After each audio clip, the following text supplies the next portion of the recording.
नमस्कार दोस्तों, Gandhi knowledge bank के इस YouTube चैनल पर मैं विवेक नारायण आप सभी का स्वागत करता हूं।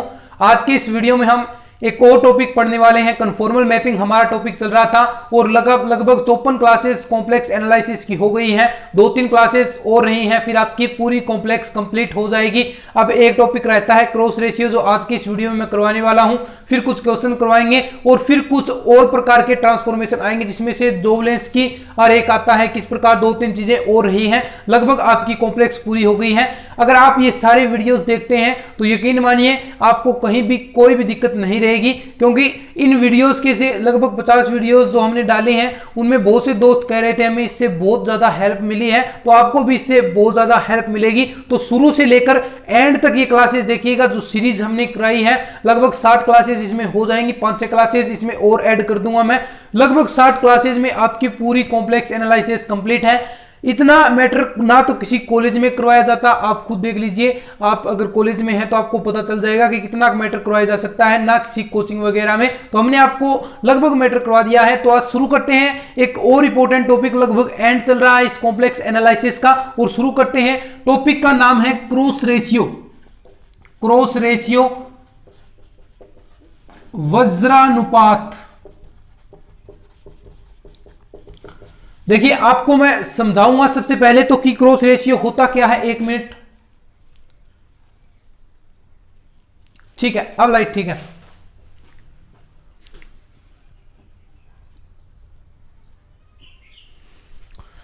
तो चलिए क्रॉस रेशियो के बारे में मैं आपको बताता हूं कि वज्रानुपात वास्तव में होता क्या है। हमने पढ़ा था bilinear transformation W equal AZ plus B upon CZ plus D।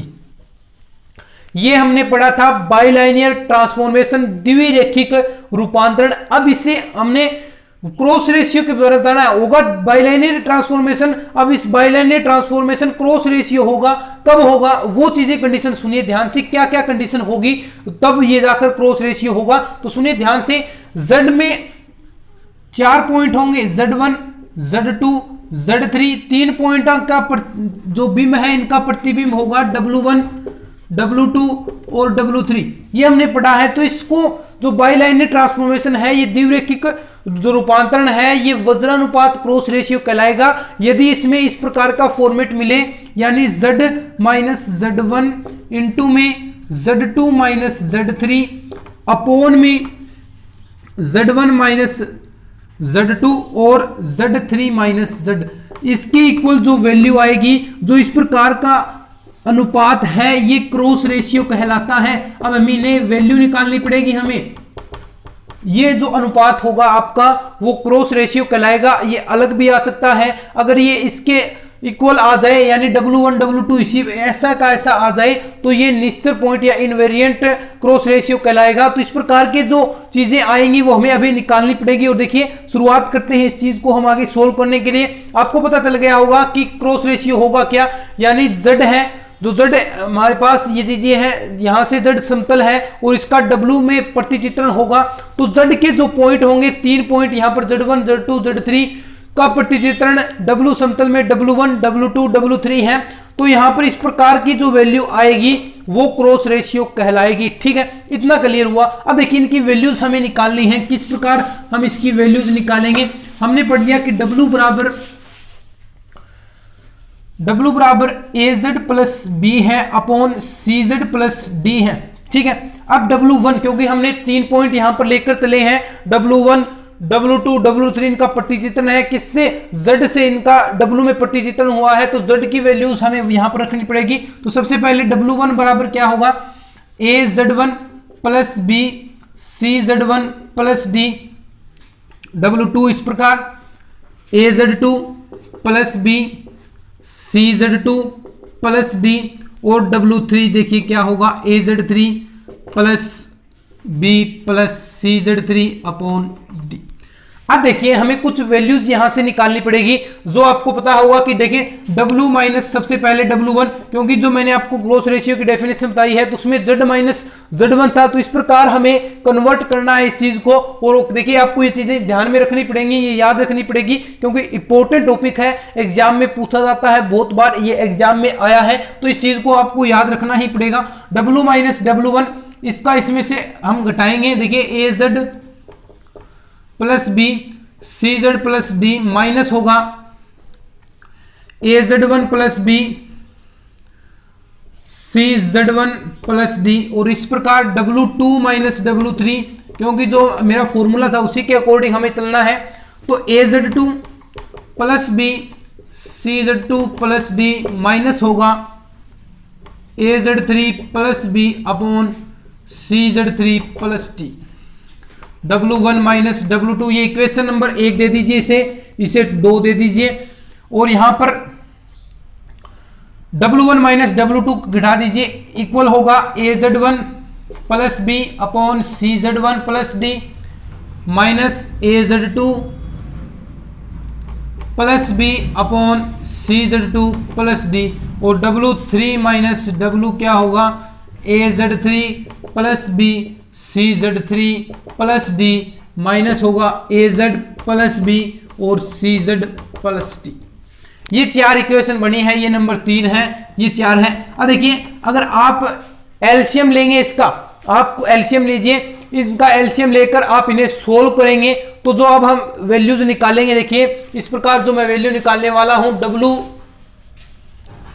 Minus W1 into में W2 minus W3 equal upon में W1 माइनस W2 इंटू में W3 माइनस W इक्वल आएगा इसके। अगर आप इन्हें सोल्व करेंगे, यहां से Z कॉमन Z1 और Z2 यहां से A कॉमन निकालेंगे, तो इस प्रकार अगर आप एलसीएम लेंगे तो ये सारी चीजें कट जाएंगी और क्या बचेगा आपके पास, चारों इक्वेशन से अगर आप सोल्व करते हैं तो ऐसा का ऐसा Z1 Z minus Z1 solve कर लीजिए, Z2 माइनस Z3 अपॉन में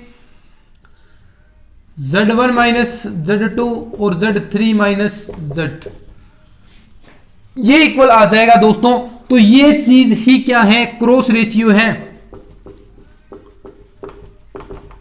और इस चीज को दोस्तों क्रॉस रेशियो के साथ साथ निश्चर वज्रानुपात भी कहा जाता है, क्योंकि Z1 का वज्रानुपात Z का क्रॉस रेशियो या वज्रानुपात इक्वल है W के क्रॉस रेशियो के, यानी जैसा Z का आया था Z माइनस Z1, इसी के संगत ही ऐसा का ऐसा ये आया है, इसी के समरूप ही ऐसा का ऐसा आया है। तो इस चीज को इनवेरिएंट या निश्चर क्रॉस रेशियो भी कहा जाता है। बात समझ में आई क्या हुआ, ये चीजें आपको याद रखनी है क्योंकि बहुत बार पूछी जाती है इसकी वैल्यू कैसे आएगी। तो निश्चित पॉइंट की वैल्यू W बराबर अगर आप Z रखेंगे तो उससे वैल्यू आएगी कैसे, ये टॉपिक आपका बार बार पूछा जाता है। AZ प्लस बी अपॉन में CZ प्लस डी इक्वल होता है W के। अगर यहां पर आप Z रखेंगे तो देखिए Z जैसे ही आप यहां पर पुट करेंगे तो AZ plus b upon CZ square plus DZ। अब इससे आप अगर Z की वैल्यू निकालेंगे तो 2 वैल्यू आएगी Z की, प्लस माइनस के रूप में 2 वैल्यू आएंगी, तो वो 2 वैल्यू आएंगी वो Z के निश्चित पॉइंट होंगे या इनवेरिएंट पॉइंट कहलाए जाएंगे, या क्रॉस रेशियो वाले जो इनवेरिएंट पॉइंट है वो यहां से Z की वैल्यूज आएंगी वही इसकी इनवेरिएंट पॉइंट होगी। बार बार ये एग्जाम में पूछी जाती है, इसको सोल्व करना। इस इक्वेशन को आप सोल्व कर सकते हैं, द्विघात समीकरण है, इसको श्रीधराचार्य फॉर्मूला से सोल्व करना पड़ेगा। तो जो भी वैल्यूज आएंगी एक बार C बराबर नोट 0 करके रख लीजिएगा, तो 2-3 वैल्यूज आएंगी, वो वैल्यूज आपको एग्जाम में पूछी जाती हैं, वो आपसे सिद्ध करवाई जाती हैं, किसी प्रूफ कीजिए। तो इस प्रकार के जो चीजें हैं वो ही क्रॉस रेशियो कहलाता है। तो दोस्तों लगभग आपका ये पूरा टॉपिक मैंने करा दिया, क्रॉस रेशियो होता क्या है। अब देखिए क्रॉस रेशियो को व्यक्त किस प्रकार किया जाता है, 1 नंबर या 1.5 नंबर के प्रश्न में पूछ लिया जाता है। तो क्रॉस रेशियो को व्यक्त किस प्रकार किया जाएगा, तो देखिए इस प्रकार Z1 Z2 Z3 और Z, इस प्रकार से क्रॉस रेशियो को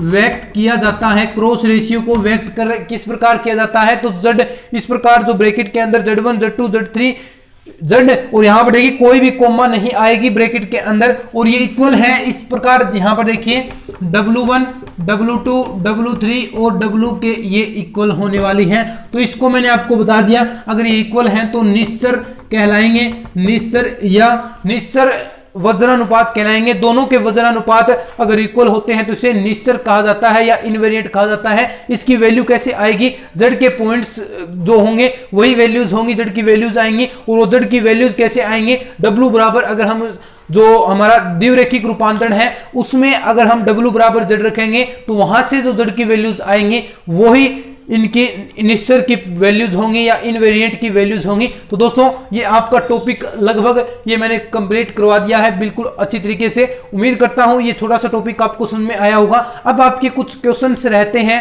वो क्वेश्चंस मैं अगले वीडियो में करवाने वाला हूं। और फिर एक दो ट्रांसफॉर्मेशन और रहे हैं, रूपांतरण रहे हैं, जोवेलेंस्की आरेख रहा है। ये टॉपिक इंपॉर्टेंट है, जोवेलेंस्की आरेख वाला बहुत बार पूछा जाता है, तो वो करा दूंगा। लगभग अब 2 या 3 वीडियोज में आपकी पूरी कॉम्प्लेक्स एनालिसिस कंप्लीट हो जाएगी। तो सारे वीडियोस लगातार देखते रहिएगा और चैनल पर नए हैं तो चैनल को सब्सक्राइब कीजिएगा, अपने तमाम दोस्तों के साथ शेयर जरूर कीजिएगा, क्योंकि अब हाल फिलहाल में जो कॉलेज के बंद पड़े हैं आपको भी पता है और कोई भी पढ़ाई नहीं हो रही है, तो अपने दोस्तों के साथ इस चीज से जोड़िए इन्हें कि पढ़िए। आपके लिए सारा सिलेबस यहाँ पर कवर है, क्योंकि एग्जाम सरकार ने कहा है, गवर्नमेंट अभी जो यूनिवर्सिटीज कह रही हैं उसके अकॉर्डिंग 5वें या 6ठे महीने मई या जून में आपके एग्जाम हो सकते हैं। तो अपनी तैयारियां जारी रखें। दोस्तों उम्मीद करता हूं आपको ये वीडियो अच्छा लगा होगा। वीडियो अच्छा लगा है तो वीडियो को लाइक कर दीजिए, चैनल पर नए हैं तो चैनल को सब्सक्राइब कर लीजिएगा। मैं मिलता हूं इस तरह के और नए वीडियोज के साथ, तब तक के लिए धन्यवाद। जय हिंद, जय भारत।